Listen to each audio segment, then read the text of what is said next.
Halo Sobat Kompas TV, seperti biasa sudah saatnya kita update 3 berita terpopuler yang terjadi pada hari ini, Senin 10 April 2023 bersama saya, Aisyah Amelia Putri, tentunya hanya di Top 3 News Kompas TV. Berita pertama Sobat Kompas TV datang dari anak berkonflik dengan hukum, AG yang terseret kasus penganiayaan berat dengan korban David Ozora divonis 3 tahun 6 bulan penjara. Dalam sidang yang digelar di Pengadilan Negeri Jakarta Selatan pada Senin, majelis hakim menilai pelaku anak AG terbukti bersalah, turut serta aniaya anak korban David. Adapun hal memberatkan yakni menyebabkan anak korban David masih dirawat di rumah sakit dan alami kerusakan otak berat. Sedangkan hal meringankan yakni pelaku anak AG masih muda dan diharapkan memperbaiki diri serta mempunyai orang tua yang sedang sakit berat. Yang bersangkutan mengadili satu, menyatakan anak Agnes Gracia Haryanto terbukti secara sah dan meyakinkan bersalah melakukan tindak pidana turut serta melakukan penganiayaan berat dengan rencana terlebih dahulu sebagaimana dalam dakwaan pertama primer. 2, menjatuhkan pidana terhadap anak oleh karena itu dengan pidana penjara selama 3 tahun dan 6 bulan di LPKA. 3, menetapkan masa penahanan yang telah dijalani anak dikurang hasilnya dari pidana yang dijatuhkan. 4, menetapkan agar anak tetap berada dalam tahanan, menetapkan barang bukti, 1 unit handphone dan seterusnya.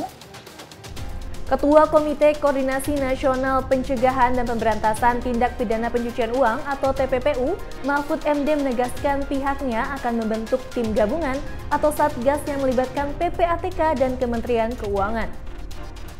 Nantinya tim ini akan melakukan supervisi untuk menindaklanjuti keseluruhan laporan hasil analisa dan laporan hasil pemeriksaan transaksi janggal dengan nilai agregat mencapai 349 triliun rupiah.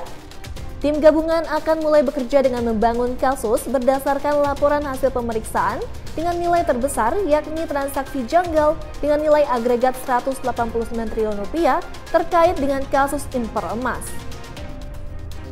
Komite akan segera membentuk tim gabungan atau satgas yang akan melakukan supervisi untuk menindaklanjuti keseluruhan LHA-LHP dengan nilai agregat sebesar lebih dari 349 triliun dengan melakukan case building, membangun kasus dari awal. Tim gabungan atau satgas akan melibatkan PPATK, Ditjen Pajak, Ditjen Bea dan Cukai, Bareskrim Polri, Pitsus Kejaksaan Agung, Bidang Pengawasan OJK, BIN, dan Kemenko Polhukam. Komite akan melakukan case building dengan memprioritaskan LHP yang bernilai paling besar karena telah menjadi perhatian masyarakat, yakni akan dimulai dari LHP senilai agregat lebih dari 189 triliun. Terakhir, komite dan tim gabungan atau satgas akan bekerja secara profesional, transparan, dan akuntabel. Berita terakhir Sobat Kompas TV, akses masuk ke gedung Merah Putih KPK milik Endar Priyanto, mantan Direktur Penyelidikan KPK, dinonaktifkan. Akses pintu masuk Endar Priyantoro dinonaktifkan oleh KPK. Artinya Endar tidak diperkenankan masuk oleh KPK sejak Minggu 9 April 2023. Endar Priyantoro mengatakan meskipun tidak mendapatkan akses masuk, Endar menganggap dirinya sebagai pegawai KPK, sebab proses hukumnya di Dewan Pengawas masih berjalan.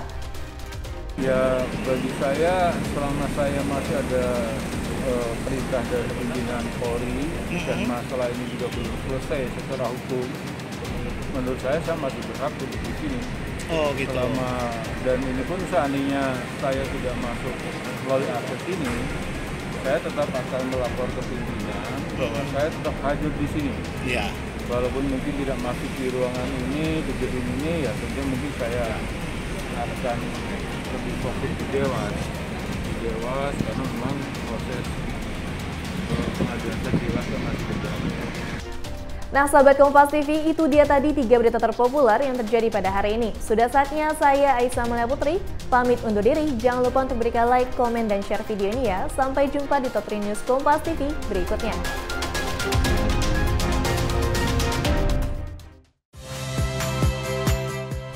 Saya Muhammad Syahreza. Saksikan program-program Kompas TV melalui siaran digital, pay TV, dan media streaming lainnya. Kompas TV, independen, terpercaya.